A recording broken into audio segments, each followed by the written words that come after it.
खालसा वाहिगुरू जी की फतेह। मैं तुहाडी होस्ट रीत कौर न्यूज़ TV 84 ਦੇ ਨਾਲ व्यूअर्स 31 ਅਗਸਤ ਨੂੰ ਪੰਜਾਬ ਵਿਧਾਨ ਸਭਾ ਦੇ ਦੋ ਹਲਕਿਆਂ ਤਲਵੰਡੀ ਸਾਬੋ ਅਤੇ ਪਟਿਆਲਾ ਵਿੱਚ ਬਾਈ ਇਲੈਕਸ਼ਨਸ ਹੋਣ ਜਾ ਰਹੀਆਂ ਹਨ। ਪੰਜਾਬ ਵਿੱਚ ਕਰ ਰਹੀ ਅਕਾਲੀ BJP ਸਰਕਾਰ ਅਤੇ ਕਾਂਗਰਸ ਪਾਰਟੀ ਇਹਨਾਂ ਬਾਈ ਇਲੈਕਸ਼ਨਸ ਨੂੰ ਪ੍ਰੈਸਟੀਜ ਇਸ਼ੂ ਬਣਾ ਰਹੀਆਂ ਹਨ ਕਿਉਂਕਿ ਉਹਨਾਂ ਅਨੁਸਾਰ ਇਹਨਾਂ ਚੋਣਾਂ ਦੇ ਨਤੀਜੇ ਗੇਮ ਚੇਂਜਰਸ ਹੋਣਗੇ। ਦੋਨਾਂ ਪਾਰਟੀਆਂ ਨੂੰ ਆਮ ਆਦਮੀ ਪਾਰਟੀ ਤੋਂ ਬੜਾ ਡਰ ਲੱਗਦਾ ਹੈ ਕਿਉਂਕਿ ਪਿਛਲੀਆਂ ਪਾਰਲੀਮੈਂਟ ਚੋਣਾਂ ਵਿੱਚ ਆਮ ਆਦਮੀ ਪਾਰਟੀ ਨੇ 4 ਸੀਟਾਂ ਜਿੱਤ ਕੇ ਇੱਕ ਨਵਾਂ ਇਤਿਹਾਸ ਸਿਰਜਿਆ ਹੈ। ਆਮ ਆਦਮੀ ਪਾਰਟੀ ਨੇ ਤਲਵੰਡੀ ਸਾਬੋ ਤੋਂ ਪ੍ਰੋਫੈਸਰ ਬਲਜਿੰਦਰ ਕੌਰ ਨੂੰ ਆਪਣਾ ਉਮੀਦਵਾਰ ਐਲਾਨਿਆ ਹੈ।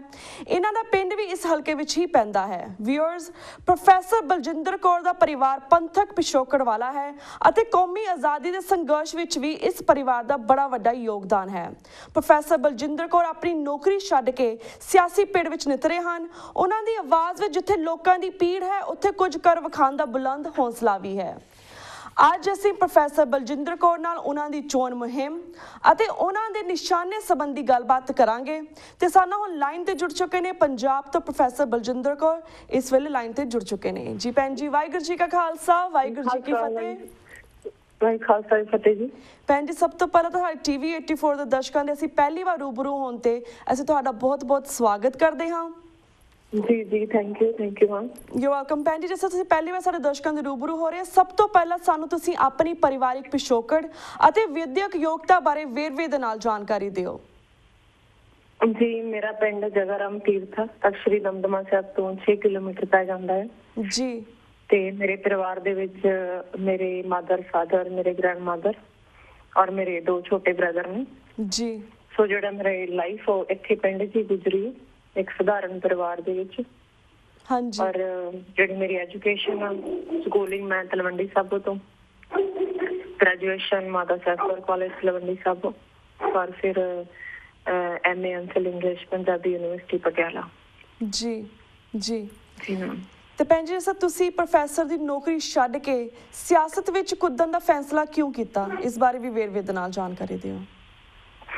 ਕਿਉਂਕਿ ਮੈਮ ਕਿਤੇ ਨਾ ਕਿਤੇ ਜਦੋਂ ਵੀ ਸਮਾਜ ਦੇ ਵਿੱਚ ਵਿਚਰੀਦਾ ਸੀਗਾ ਜਾਂ ਸਧਾਰਨ ਜਿਹੜੇ ਪਿੰਡਾਂ ਵਿੱਚ ਰਹਿਣ ਵਾਲੇ ਆ ਜਾਂ ਫਿਰ ਜਿਹੜੇ ਬਿਲਕੁਲ ਆਮ ਲੋਕ ਆ, ਜਦੋਂ ਉਹਨਾਂ ਨੂੰ ਮਿਲੇਦਾ ਸੀਗਾ ਨਾ, ਉਹ ਬੜੀਆਂ ਦੁੱਖਾਂ ਤਕਲੀਫਾਂ ਦੇ ਵਿੱਚੋਂ ਲੰਘ ਰਹੇ ਸੀ। ਉਹਨਾਂ ਦਾ ਕਦੇ ਵੀ ਕਿਸੇ ਨੇ ਕੋਈ ਸਾਰ ਲੈਣ ਦੀ ਕੋਸ਼ਿਸ਼ ਨਹੀਂ ਕੀਤੀ ਸੀ।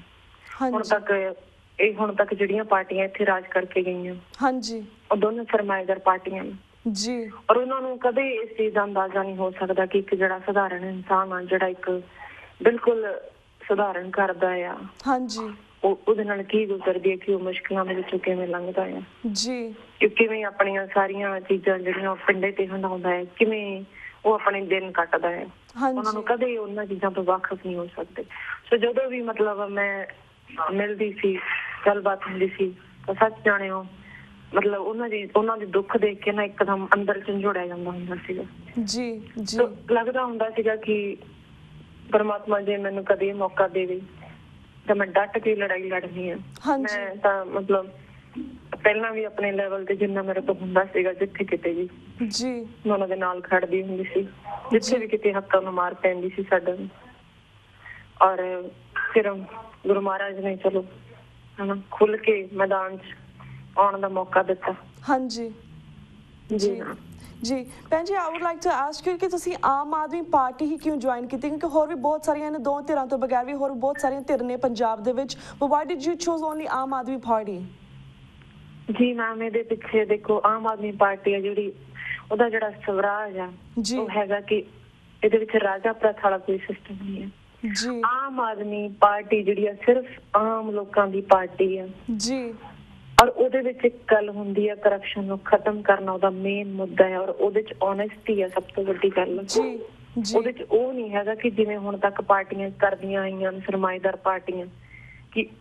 ਔਰ ਦੂਸਰੀ ਗੱਲ ਕਿ ਹੁਣ ਤੱਕ ਜਿਹੜੀਆਂ ਪਾਰਟੀਆਂ ਚੱਲਦੀਆਂ ਆ ਰਹੀਆਂ ਉਹਨਾਂ ਦੇ ਵਿੱਚ ਕੀ ਹੁੰਦਾ ਕਿ ਉਹਦੇ ਵਿੱਚ ਮੇਰੇ ਖਿਆਲ ਨਾਲ ਉਹ ਗੱਲ ਕਰਦੇ ਹੁੰਦੇ ਆ, ਪਰ ਕਿਤੇ ਨਾ ਕਿਤੇ ਫੀਮੇਲ ਦੀ ਜਿਹੜੀ ਆ ਰਿਸਪੈਕਟ ਨਹੀਂ ਆ ਜੀ। ਇੱਥੇ ਮੈਂ ਦੇਖਿਆ, ਇੱਥੇ ਇੱਕ ਮਤਲਬ ਬੜੀ ਓਨੈਸਟੀ ਵਾਲੀ, ਬੜੀ ਡਿਵੋਟਡ, ਜਿਹੜੀ ਜਸਟ ਆਮ ਆਦਮੀ ਨੂੰ ਡਿਵੋਟ ਕਰ ਰਹੀ ਹੈ ਪਾਰਟੀ, ਇਹ ਉਹ ਆ ਜੀ ਜੀ।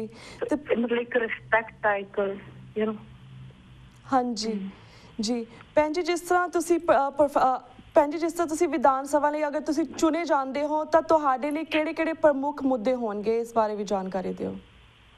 ਜੀ ਮੈਮ, ਅਗਰ ਗੁਰੂ ਮਹਾਰਾਜ ਮੈਨੂੰ ਇੰਨੀ ਅਗਰ ਬਖਸ਼ਿਸ਼ ਕਰਦੇ ਆ, ਅਗਰ ਸਾਰਿਆਂ ਦੀਆਂ ਦੁਆਵਾਂ ਕਬੂਲ ਹੁੰਦੀਆਂ ਨਾ, ਤਾਂ ਜੀ ਮੈਂ ਜ਼ਰੂਰ ਮਤਲਬ ਜਿਹੜੀਆਂ ਇੱਥੇ ਗਲੀਆਂ 'ਚ ਗੂੰਜਦੀਆਂ ਨਾ ਆਵਾਜ਼ਾਂ, ਜਿਨ੍ਹਾਂ ਨੂੰ ਅੱਜ ਤੱਕ ਕੋਈ ਵੀ ਅੱਗੇ ਨਹੀਂ ਲੈ ਕੇ ਗਿਆ, ਸੋ ਉਹਨਾਂ ਨੂੰ ਮੈਂ ਜ਼ਰੂਰ ਅੱਗੇ ਲੈ ਕੇ ਜਾਊਂਗੀ। ਚਾਹੇ ਮੈਂ ਗੱਲ ਕਰਾਂ ਕਿ ਇੱਥੇ ਹਰ ਕੋਨੇ ਦੇ ਵਿੱਚ ਕਰਪਸ਼ਨ ਆ, ਕਿ ਗੱਲ ਕਰੋ ਕਚਹਿਰੀ 'ਚ ਜਾਣਾ, ਕਿਸੇ ਨੇ ਕੋਈ ਕੰਮ ਕਰਾਉਣਾ, ਕਿਸੇ ਥਾਣੇ 'ਚ ਜਾਣਾ, ਰਿਪੋਰਟ ਹੀ ਲਿਖਾਉਣੀ ਆ ਮੰਨ ਲਓ, ਉੱਥੇ ਵੀ ਬੰਦਿਆਂ ਨੂੰ 4-4 ਮਹੀਨੇ ਗੇੜੇ ਕੱਟਦੇ ਔਰ ਪੈਸੇ ਦੇਣੇ ਪੈਂਦੇ ਆ ਜੀ। ਔਰ ਸਕੂਲਾਂ ਕਾਲਜਾਂ ਦਾ ਬੁਰਾ ਹਾਲ ਆ, ਕੋਈ ਐਜੂਕੇਸ਼ਨ ਦਾ ਸਿਸਟਮ ਨਹੀਂ ਆ, ਬੇਰੁਜ਼ਗਾਰੀ ਹੈ। ਹਾਂਜੀ। ਸੋ ਮੇਨ ਕਿ ਜਦੋਂ ਜਿਹੜੇ ਜ਼ਿਮੀਂਦਾਰ ਆ, ਜਿਹੜੇ ਮਤਲਬ ਸਧਾਰਨ ਜਿਹੜੇ ਮਜ਼ਦੂਰੀ ਕਰਦੇ ਆ, ਜਦੋਂ ਉਹਨਾਂ ਨੂੰ ਕੰਮ ਕਰਨ ਤੋਂ ਬਾਅਦ ਉਹਨਾਂ ਦੀ ਦਿਹਾੜੀ ਵੀ ਨਹੀਂ ਪ੍ਰੋਪਰ ਮਿਲਦੀ ਨਾ ਜੀ, ਇਹ ਬੜੀ ਦੁਖਦਾਇਕ ਗੱਲ ਹੈ। ਸੋ ਉਹਨਾਂ ਸਾਰੀਆਂ ਚੀਜ਼ਾਂ ਨੂੰ ਮੈਂ ਕਹਿੰਦੀ ਵੀ ਪਰਮਾਤਮਾ ਇੱਕ ਵਾਰੀ ਕਿਰਪਾ ਕਰੇ, ਡਟ ਕੇ ਲੜਾਈ ਲੜਨੀ ਉਹਨਾਂ ਦੀ ਗੂੰਜਦੀਆਂ ਗਲੀਆਂ ਦੀਆਂ ਆਵਾਜ਼ਾਂ ਨੂੰ ਵਿਧਾਨ ਸਭਾ ਤੱਕ ਜ਼ਰੂਰ ਲੈ ਕੇ ਜਾਵਾਂਗੀ। ਹਾਂਜੀ। ਭੈਣ ਜੀ, ਤੁਸੀਂ ਗੱਲ ਕੀਤੀ ਹੈ ਇੱਕ ਬੇਸਿਕ ਰਾਈਟਸ ਬਾਰੇ ਜਾਂ ਕਰਪਸ਼ਨ ਦੇ ਬਾਰੇ, ਜਿਸ ਤਰ੍ਹਾਂ ਸਿੱਖ ਸੰਘਰਸ਼ ਦੇ ਦੌਰਾਨ ਬਹੁਤ ਸਾਰੇ ਸਾਡੇ ਸਿੱਖ ਨੌਜਵਾਨ ਜਿਹੜੇ ਝੂਠੇ ਪੁਲਿਸ ਮੁਕਾਬਲਿਆਂ ਵਿੱਚ ਮਾਰੇ ਗਏ ਸੀ, ਜਾਂ ਨੌਜਵਾਨ ਜਿਹੜੇ ਹਜੇ ਤੱਕ ਕੇਸਾਂ ਦੇ ਵਿੱਚ ਫਸੇ ਹੋਣ। ਤੁਸੀਂ ਵੀ ਇੱਕ ਫੈਮਿਲੀ ਦੇ ਵਿੱਚੋਂ, ਤੁਹਾਡੇ ਫੈਮਿਲੀ ਦੇ ਵਿੱਚ ਵੀ ਕਾਫੀ ਸਾਰੇ ਇਸ ਸਿੱਖ ਸੰਘਰਸ਼ ਦੇ ਵਿੱਚ ਮਾਰੇ ਗਏ ਸੀ। ਕੀ ਤੁਸੀਂ ਇਹਨਾਂ ਲਈ ਆਵਾਜ਼ ਉਠਾਓਗੇ, ਕਿ ਇਹਨਾਂ ਦੀ ਆਵਾਜ਼ ਤੁਸੀਂ ਵਿਧਾਨ ਸਭਾ ਤੱਕ ਲੈ ਕੇ ਜਾਓਗੇ? ਜੀ ਮੈਮ, ਦੇਖੋ ਮੈਂ ਉਹੀ ਗੱਲ ਕਹਿ ਰਹੀ ਹਾਂ ਕਿ ਜਿੱਥੇ ਵੀ ਮੈਨੂੰ ਇਹ ਲੱਗ ਰਿਹਾ ਕਿ ਸਾਡੇ ਹੱਕ ਮਾਰੇ ਗਏ ਆ, ਠੀਕ ਹੈ ਜੀ, ਚਾਹੇ ਉਹ ਕੋਈ ਵੀ ਆ, ਚਾਹੇ ਮੈਂ ਮਤਲਬ ਜਿਹੜਾ ਇੱਕ ਇਨਸਾਨ ਰਹਿ ਰਿਹਾ, ਸਧਾਰਨ ਇਨਸਾਨ ਜੀ, ਓਵਰਆਲ ਜਿਹੜੀ ਹਿਊਮੈਨਿਟੀ, ਇਨਸਾਨੀਅਤ ਆ, ਜਿਹੜੇ ਲੋਕ ਰਹਿ ਰਹੇ ਆ, ਜਿਹਦੇ ਵੀ ਹੱਕ ਮਰਨਗੇ ਮੈਂ ਉਹਨਾਂ ਲਈ ਜ਼ਰੂਰ ਲੜੂੰਗੀ। ਜੀ। ਤਾਂ ਭੈਣ ਜੀ, ਜਿਸ ਦਾ reason why we asked you this question, ਲਈ ਇਸੇ ਤਰ੍ਹਾਂ ਪੁੱਛਿਆ ਕੁਐਸਚਨ ਬਿਕੋਜ਼ ਜਿਸ ਤਰ੍ਹਾਂ ਪਿਛਲੀ ਵਾਰ ਅਸੀਂ ਭਗਵੰਤ ਮਾਨ ਜੀ ਨਾਲ ਗੱਲਬਾਤ ਕੀਤੀ ਸੀ, at that time he talked about so much about Sikhi, but ਜਦੋਂ ਵਿਧਾਨ ਸਭਾ 'ਚ ਗਏ ਉੱਥੇ ਉਹਨਾਂ ਨੇ ਸਿੱਖੀ ਬਾਰੇ ਕੋਈ ਗੱਲਬਾਤ ਨਹੀਂ ਕੀਤੀ। ਸੋ ਵੀ ਰਿਕੁਐਸਟ ਯੂ, ਅਗਰ ਤੁਸੀਂ ਵਿਧਾਨ ਸਭਾ ਵਿੱਚ ਜਾਂਦੇ ਹੋ, which we wish you good luck with that, but ਅਗਰ ਤੁਸੀਂ ਜਾਂਦੇ ਤਾਂ ਜ਼ਰੂਰ ਇਹਨਾਂ ਜਿਹੜੇ ਸਿੱਖਿਆ ਦੇ ਮੁੱਦੇ ਹਨ ਉਹਨਾਂ ਬਾਰੇ ਵੀ ਜ਼ਰੂਰ ਗੱਲਬਾਤ ਕਰੋ। ਤੇ ਭੈਣ ਜੀ, ਹੁਣ ਅਸੀਂ ਤੁਹਾਡੇ ਕੋਲ ਅਗਲੇ ਕੁਐਸਚਨ ਵੱਲ ਜਾਂਦੇ ਹਾਂ। ਤੁਹਾਡੀ ਚੋਣ ਮੁਹਿੰਮ ਕਿਸ ਤਰ੍ਹਾਂ ਚੱਲ ਰਹੀ ਹੈ ਤੇ ਤੁਸੀਂ ਕੀ ਪੋਜ਼ਿਟਿਵ ਰਿਜ਼ਲਟਸ ਵੇਖਦੇ ਹੋ, ਇਸ ਬਾਰੇ ਵੀ ਆਪਣੇ ਵਿਚਾਰ ਸਾਂਝੇ ਕਰੋ। ਜੀ ਮੈਮ, ਮੇਰੀ ਜਿਹੜੀ ਚੋਣ ਮੁਹਿੰਮ ਸਾਡੇ ਅੱਜ ਅਰਵਿੰਦ ਕੇਜਰੀਵਾਲ ਸਾਹਿਬ ਜੀ ਵੀ ਆਏ ਹੋਏ ਸੀਗੇ ਔਰ ਰੋਡ ਸ਼ੋਅ ਸੀਗਾ, ਫਿਰ ਵੱਡੀ ਰੈਲੀ ਸੀਗੀ ਰਾਮਾ ਮੰਡੀ ਦੇ ਵਿੱਚ।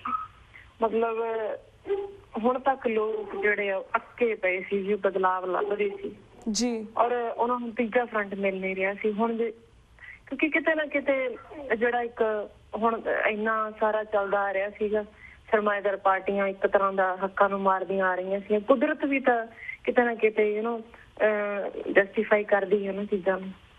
ਸੋ ਉਹ ਮਤਲਬ ਪਾਰਟੀਆਂ ਦਾ ਮੇਰੇ ਖਿਆਲ ਅੰਤ ਆ ਗਿਆ ਜੀ, ਔਰ ਇਹ ਗੱਲ ਕਲੀਅਰ ਆ ਕਿ ਜਦੋਂ ਅਸੀਂ ਜਾਂਦੇ ਹਾਂ, ਮਿਲਦੇ ਹਾਂ, ਇੰਨਾ ਪੋਜ਼ਿਟਿਵ ਰਿਸਪੌਂਸ, ਮਤਲਬ ਕਹਿ ਲਓ ਕਿ ਬਸ ਵੀ ਪਰਮਾਤਮਾ ਜਿਵੇਂ ਸਾਰੀ ਸ੍ਰਿਸ਼ਟੀ ਜਿਹੜੀ ਉਹ ਨਿਸ਼ਾਵਰ ਕਰ ਰਹੀ ਹੁੰਦੀ ਹੈ। ਜੀ। ਤਾਂ ਭੈਣ ਜੀ, I would like to ask you, because it's been like ਜਿੱਦਾਂ ਆਪਾਂ ਹਮੇਸ਼ਾ ਸਿੱਖਾਂ ਬਾਰੇ ਗੱਲ ਕਰੀਏ, because we are all Sikh, so our main concern is to bring ਸਿੱਖੀ out and ਆਪਣੇ ਲੋਕਾਂ ਦੀ ਹੈਲਪ ਕਰਨਾ। ਪਰ ਜਿਸ ਤਰ੍ਹਾਂ ਨਵੰਬਰ 84 ਦਾ ਘੱਲੂਘਾਰਾ ਸਰਨਾ ਹੋਇਆ ਸੀ, ਇੱਕ ਨਸਲਕੁਸ਼ੀ ਸਾਡੀ ਹੋਈ ਸੀਗੀ, ਸਪੈਸ਼ਲੀ ਦਿੱਲੀ ਦੇ ਵਿੱਚ, ਕਿਉਂਕਿ Aam Aadmi party is very popular ਇਨ ਦਿੱਲੀ। ਸੋ ਸਾਨੂੰ 30 ਸਾਲ ਹੋ ਗਏ ਨੇ, ਸਾਨੂੰ ਹਜੇ ਤੱਕ ਇਨਸਾਫ ਨਹੀਂ ਮਿਲਿਆ। ਵੁੱਡ ਯੂ ਥਿੰਕ ਕਿ ਲਾਈਕ ਤੁਸੀਂ ਇਸ ਮੁੱਦੇ ਨੂੰ ਵੀ ਉਠਾਓਗੇ ਵਿਧਾਨ ਸਭਾ ਦੇ ਵਿੱਚ, and what do you think about ਇਸ ਨਸਲਕੁਸ਼ੀ? ਤੁਸੀਂ ਕੀ ਕਹਿਣਾ ਚਾਹੋਗੇ ਇਸ ਬਾਰੇ? ਜੀ ਮੈਮ, ਦੇਖੋ ਮੈਂ ਪਹਿਲਾਂ ਵੀ ਦੱਸਿਆ ਹਨਾ ਕਿ ਜਿਵੇਂ ਮੈਂ ਇੱਥੋਂ ਅਗਰ ਮੈਂ ਇਲੈਕਸ਼ਨ ਜਿੱਤਦੀ ਹਾਂ, ਰਾਈਟ, ਤਾਂ ਸਾਰੀਆਂ ਪ੍ਰੋਬਲਮਸ ਨੂੰ ਇੱਕ ਵਾਰੀ ਡਿਟੇਲ 'ਚ ਦੇਖਦੇ ਹੋਏ ਮੈਂ ਸਾਰਿਆਂ ਦਾ ਆਪਣੇ ਵੱਲੋਂ ਜ਼ਰੂਰ ਵਿਧਾਨ ਸਭਾ 'ਚ ਉਠਾਉਂਗੀ। ਜੀ, because the reason why I asked you this question, because ਤੁਸੀਂ ਕਿਹਾ ਕਿ ਤੁਸੀਂ ਯੂ ਡਿਡਨਟ ਟਾਕ ਅਬਾਊਟ ਨਵੰਬਰ 84 ਜਾਂ ਫਿਰ ਸਿੱਖ ਨਸਲਕੁਸ਼ੀ, ਯੂ ਸੈਡ ਕਿ ਤੁਸੀਂ ਜਿਹੜੀਆਂ ਆਮ ਲੋਕਾਂ ਦੀਆਂ ਪ੍ਰੋਬਲਮਸ ਹੋਣਗੀਆਂ, ਜਾਂ ਫਿਰ ਬੇਸਿਕ ਨੌਕਰੀ ਦੀ ਪ੍ਰੋਬਲਮਸ ਹੋਣਗੀਆਂ, ਜਾਂ ਫਿਰ ਕਰਪਸ਼ਨ ਦੀ ਪ੍ਰੋਬਲਮਸ ਹੋਣਗੀਆਂ, ਤੁਸੀਂ ਇਹ ਲੈ ਕੇ ਜਾਓਗੇ Vidhan Sabha. So that's why I am just reminding you ਕਿ ਥੀਸ ਆਰ ਦੀ ਪ੍ਰੋਬਲਮਸ। ਮੈਂ ਇਹ ਨਹੀਂ ਕਹਿ ਰਹੀ ਕਿ ਮੈਂ ਪਾਰਟਿਕੂਲਰ, ਮੈਂ ਤਾਂ ਦੇਖੋ ਹੱਕ ਜਿੱਥੇ ਮਰਨਗੇ ਨਾ, ਜਿੱਥੇ ਮਰੇ ਆ ਹੱਕ, ਜੀ, ਉਹਨਾਂ ਸਾਰੀਆਂ ਪ੍ਰੋਬਲਮਸ ਲੈ ਕੇ ਜਾਊਂਗੀ, ਚਾਹੇ ਉਹ ਕਿਤੇ ਵੀ ਹੈ, ਰਾਈਟ। ਜੀ।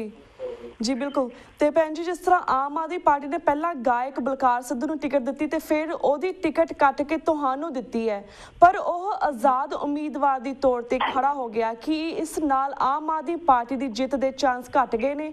ਇਸ ਬਾਰੇ ਤੁਸੀਂ ਕੀ ਵਿਚਾਰ? ਨਹੀਂ ਮੈਮ ਐਸਾ ਕੁਛ ਨਹੀਂ ਹੈ। ਦੇਖੋ ਹਨਾ, ਉਹ ਆਪਣੀ ਮਰਜ਼ੀ ਨਾਲ ਅਗਰ ਉਹ ਆਜ਼ਾਦ ਉਮੀਦਵਾਰ ਖੜੇ ਹੋ ਗਏ ਜੀ, ਤਾਂ ਇਹਨਾਂ ਚੀਜ਼ਾਂ ਦਾ ਕੋਈ ਇਫੈਕਟ ਨਹੀਂ ਪੈਣ ਵਾਲਾ ਹੈਗਾ। ਹਾਂਜੀ, ਕਿਉਂਕਿ ਜਿਹੜੀ ਆਮ ਆਦਮੀ ਪਾਰਟੀ ਦੀ ਵੋਟ ਆ ਉਹ ਤਾਂ ਜੀ ਡਿਟਰਮਿੰਡ ਆ।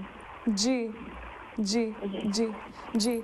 ਤੇ ਭੈਣ ਜੀ, ਜਿਸ ਤਰ੍ਹਾਂ like all over the world TV 84 ਆਏ ਤੁਹਾਨੂੰ ਦਰਸ਼ਕ ਵੇਖਦੇ ਨੇ, ਸੁਣ ਰਹੇ ਨੇ ਇਸ ਵੇਲੇ ਲਾਈਵ, ਤੁਸੀਂ ਸਾਰੇ ਦਰਸ਼ਕਾਂ ਦੇ ਰੂਬਰੂ ਹੋ ਰਹੇ ਹੋ। What do you want to say all over the world? Sikh ਕੌਮ ਤੁਹਾਨੂੰ ਵੇਖ ਰਹੀ ਹੈ ਇਸ ਵੇਲੇ। ਐਨੀ ਸੁਨੇਹਾ, any message that you want to deliver to them? ਜੀ ਮੈਮ, ਦੇਖੋ NRI ਵੀਰ ਜਿੱਥੇ ਵੀ ਮੇਰੇ ਬੈਠੇ ਆ ਜੀ, ਹੁਣ ਤੱਕ ਉਹਨਾਂ ਦੀ ਬਹੁਤ ਸਪੋਰਟ ਮਿਲ ਰਹੀ ਹੈ, ਮਤਲਬ ਬਹੁਤ ਮਦਦ ਮਿਲ ਰਹੀ ਹੈ ਮੈਨੂੰ ਉਹਨਾਂ ਦੀ। ਉਹ ਅਰਦਾਸਾਂ ਕਰ ਰਹੇ ਆ ਔਰ ਅਰਦਾਸਾਂ ਗੁਰੂ ਮਹਾਰਾਜ ਅੱਗੇ ਕਬੂਲ ਹੋ ਰਹੀਆਂ। ਔਰ ਮੈਂ ਅੱਗੇ ਵੀ ਇਹੀ ਕਹਿਣਾ ਚਾਹੁੰਦੀ ਹਾਂ ਵੀ ਉਹ ਆਪਣੇ ਰਿਸ਼ਤੇਦਾਰਾਂ ਨੂੰ, ਮਤਲਬ ਜਿੱਥੇ ਜਿੱਥੇ ਵੀ ਬੈਠੇ ਹੋ, ਸਾਰਿਆਂ ਨੂੰ ਕਹਿਣ ਔਰ ਜਿਸ ਤਰ੍ਹਾਂ ਵੀ ਹੋ ਸਕਦਾ ਸਪੋਰਟ ਕਰਨ, ਕਿਉਂਕਿ ਜਿਹੜੀ ਲੜਾਈ ਆ ਸਾਡੀ, ਅਸੀਂ ਬਹੁਤ ਸਾਰੇ ਸਧਾਰਨ ਆ, ਰਾਈਟ, ਔਰ ਉਹ ਦੋਨੋਂ ਸਰਮਾਏਦਾਰ ਧਿਰਾਂ ਕਿਤੇ ਨਾ ਕਿਤੇ ਉਹ ਆਪਣਾ ਹਰ ਉਹ ਲਾਉਣਗੀਆਂ ਜ਼ੋਰ ਹਰ ਤਰ੍ਹਾਂ ਦਾ, ਚਾਹੇ ਉਹ ਗੁੰਡਾਗਰਦੀ ਵਾਲਾ ਕਿਉਂ ਨਾ ਹੋਵੇ। ਹਾਂਜੀ ਜੀ ਜੀ। ਬਸ ਮੈਂ ਇਹ ਕਹੂੰਗੀ ਵੀ ਅਰਦਾਸ ਕਰਨ ਗੁਰੂ ਮਹਾਰਾਜ ਅੱਗੇ ਜਿੰਨਾ ਹੋ ਸਕਦਾ ਹੈ ਜੀ, ਔਰ ਆਪਣੇ ਸਾਰੇ ਰਿਸ਼ਤੇਦਾਰਾਂ ਨੂੰ ਕਹਿਣ, ਆਪਣੇ ਦੋਸਤਾਂ ਮਿੱਤਰਾਂ ਨੂੰ, ਆਪਣੇ ਫਰੈਂਡਸ ਨੂੰ। ਜੀ ਜੀ ਜੀ। ਭੈਣ ਜੀ, before we take any break, I would like to ask you ਕਿ ਜਦੋਂ ਆਮ ਆਦਮੀ ਪਾਰਟੀ ਜੋ ਤੁਸੀਂ ਜੁਆਇਨ ਕੀਤੀ, what are their future plans right now? ਹੋਰ ਕਿਹੜੇ ਮੁੱਦਿਆਂ ਦੇ ਉੱਪਰ ਵਰਕ ਕਰ ਰਹੇ ਨੇ and what they're planning to do right now? Ma'am ਤੁਹਾਡੀ ਆਵਾਜ਼ ਥੋੜੀ ਉਹ ਹੋ ਰਹੀ ਸੀਗੀ, please can you repeat the question? ਮੈਂ ਪੁੱਛ ਰਹੀ ਸੀ ਕਿ ਜਿਸ ਤਰ੍ਹਾਂ ਤੁਸੀਂ ਆਮ ਆਦਮੀ ਪਾਰਟੀ ਨੂੰ ਜੁਆਇਨ ਕੀਤਾ, ਇਹਨਾਂ ਦੇ ਫਿਊਚਰ ਪਲਾਨਸ ਕੀ ਨੇ? ਇਹ ਕਿਹੜੇ ਹੋਰ ਮੁੱਦਿਆਂ ਦੇ ਉੱਪਰ ਗੱਲਬਾਤ ਕਰਨਗੇ? ਜੀ ਮੈਮ, ਮੈਂ ਹੁਣੇ ਜਿਵੇਂ ਪਹਿਲਾਂ ਮੈਂ ਦੱਸ ਕੇ ਹਟੀ ਸੀਗੀ ਕਿ ਦੇਖੋ ਪਹਿਲੀ ਗੱਲ ਤਾਂ ਜਿਹੜਾ ਸਵਰਾਜ ਆ ਉਹ ਪੂਰੀ ਤਰ੍ਹਾਂ ਲਾਗੂ ਹੋਊਗਾ, ਉਹਦੇ 'ਚ ਕੋਈ ਐਸੀ ਗੱਲ ਨਹੀਂ ਹੋਊਗੀ ਕਿ ਜਿਵੇਂ ਹੁਣ ਤੱਕ ਇਹਨਾਂ ਦਾ ਸਿਸਟਮ ਚੱਲਦਾ ਹੁੰਦਾ ਸੀਗਾ ਪਾਰਟੀ ਦਾ, ਵੱਡੀਆਂ ਪਾਰਟੀ ਦਾ, ਸਰਮਾਏਦਾਰ ਲੋਕਾਂ ਦਾ ਜੀ, ਅਗਰ ਤੁਸੀਂ MP MLA ਬਣਾ ਦਿੱਤਾ ਤਾਂ ਆਮ ਲੋਕਾਂ ਤੋਂ ਉਸ MP MLA ਦਾ ਇੰਨਾ ਕੁ ਗੈਪ ਪੈ ਜਾਂਦਾ ਸੀਗਾ ਕਿ ਉਹਨੂੰ ਮਤਲਬ ਉਹ ਮਿਲ ਵੀ ਨਹੀਂ ਸਕਦੇ ਹੁੰਦੇ ਸੀ। ਜੀ ਜੀ। ਤੇ ਐਸੀ ਕੋਈ ਨਹੀਂ, ਐਸਾ ਕੁਛ ਨਹੀਂ ਹੋਊਗਾ। ਜਿਹੜੇ ਬਣਨਗੇ ਰਿਪਰੈਜ਼ੈਂਟੇਟਿਵ ਅੱਗੇ ਉੱਭਰ ਕੇ ਹੋਣਗੇ, ਉਹ ਸਾਰੇ ਆਮ ਲੋਕਾਂ ਦੇ ਹੋਣਗੇ ਔਰ ਉਹਨਾਂ ਲਈ ਹੋਣਗੇ। ਜੀ। ਤੇ ਭੈਣ ਜੀ, ਸਵਰਾਜ ਦੀ ਗੱਲ ਕੀਤੀ ਆ, maybe like people in America won't even know, ਕਿ ਉਹਨਾਂ ਨੂੰ ਨਹੀਂ ਪਤਾ ਕਿ ਸਵਰਾਜ ਕਿਸ ਚੀਜ਼ ਦੇ ਬਾਰੇ ਆ। ਸੋ ਕੈਨ ਯੂ ਐਕਸਪਲੇਨ ਅਸ ਕਿ ਸਵਰਾਜ ਦੀ ਪਰਿਭਾਸ਼ਾ ਕੀ ਹੈ? ਵਾਟ do you think about Swaraj? ਤੁਹਾਡੇ ਮੁਤਾਬਿਕ ਕੀ ਹੈ? ਜੀ ਮੈਮ, ਸਵਰਾਜ ਦਾ ਮੈਂ ਹੁਣੇ ਜਸਟ ਗੱਲ ਕੀਤੀ ਹੈ। ਜਿਹੜਾ ਉਹਦਾ ਮੇਨ ਫੀਚਰ ਹੈਗਾ ਉਹ ਇਹੀ ਹੈ ਕਿ ਉਹਦੇ ਵਿੱਚ ਸਵਰਾਜ ਜਿਹੜਾ ਉਹ ਰਾਜਾ ਪ੍ਰਥਾ ਵਾਲਾ ਸਿਸਟਮ ਨਹੀਂ ਹੋਊਗਾ ਜੀ, ਜਿਹੜਾ ਹੁਣ ਤੱਕ ਚੱਲਦਾ ਹੁੰਦਾ ਸੀਗਾ ਕਿ ਜਿਹੜੇ ਇੰਨਾ ਗੈਪ ਪੈ ਜਾਂਦਾ ਸੀਗਾ ਅਗਰ ਰਿਪਰੈਜ਼ੈਂਟੇਟਿਵ ਕੋਈ ਚੋਣ ਲੈ ਐਮਐਲਏ ਕੋਈ MP ਬਣਾ ਦਿੱਤਾ ਹੈ, ਸਧਾਰਨ ਲੋਕਾਂ ਦਾ ਕਿਉਂ ਮਿਲ ਵੀ ਨਹੀਂ ਸਕਦੇ ਹੁੰਦੇ ਸੀ। 5 ਸਾਲਾਂ ਦੇ ਵਿੱਚ ਕਦੇ ਅਜਿਹਾ ਨਹੀਂ ਹੋਇਆ ਹੋਣਾ ਕਿ ਕੋਈ MLA ਜਿਹੜਾ ਆ ਜਾਂ ਫਿਰ MP ਆ ਜਾਂ ਫਿਰ ਕੋਈ ਮਿਨਿਸਟਰ ਆ, ਕਦੀ ਉਹਨਾਂ ਦੀ ਸਿੱਧੇ ਤੌਰ ਤੇ ਗੱਲ ਹੋਈ ਹੋਣੀ ਆਪਣੇ ਮਤਲਬ ਸਧਾਰਨ ਲੋਕਾਂ ਨਾਲ, ਰਾਈਟ ਜੀ। ਔਰ ਉੱਥੇ ਕੀ ਹੁੰਦਾ ਆ ਕਿ ਵਿੱਚ ਬਹੁਤ ਸਾਰੇ ਮੀਡੀਏਟਰ ਪਾਏ ਹੁੰਦੇ ਆ, ਜਿਹੜੀ ਗੱਲਬਾਤ ਉਹਨਾਂ ਦੇ ਉੱਪਰਲੇ ਲੈਵਲ ਤੱਕ ਲੈ ਕੇ ਜਾਂਦੇ, ਔਰ ਜਾਂਦੀ ਗੱਲ ਖਤਮ ਹੋ ਜਾਂਦੀ ਜਾਂ ਫਿਰ ਉਹਨੂੰ 4 ਮਹੀਨੇ ਲੱਗ ਜਾਂਦੇ, 5 ਮਹੀਨੇ ਲੱਗ ਜਾਂਦੇ, ਅਜਿਹਾ ਕੁਛ ਨਹੀਂ ਹੁੰਦਾ। ਜੀ ਜੀ ਬਿਲਕੁਲ। ਤੇ ਭੈਣ ਜੀ, ਸਰ ਐਕਚੁਅਲੀ ਵਕਤ ਹੋ ਗਿਆ ਇੱਕ ਛੋਟੇ ਜਿਹੇ ਬ੍ਰੇਕ ਦਾ। ਬ੍ਰੇਕ ਤੋਂ ਬਾਅਦ ਵੀ ਅਸੀਂ ਤੁਹਾਡਾ ਸਵਾਲਾਂ ਦਾ ਸਿਲਸਿਲਾ ਇਸੇ ਤਰ੍ਹਾਂ ਜਾਰੀ ਰੱਖਾਂਗੇ। ਤੁਸੀਂ ਸਾਡੇ ਨਾਲ ਇਸੇ ਤਰ੍ਹਾਂ ਲਾਈਨ ਤੇ ਜੁੜੇ ਰਹੋ। Viewers, वक्त हो गया एक छोटे से ब्रेक था। Keep watching News TV 84. We'll be right back after a short break.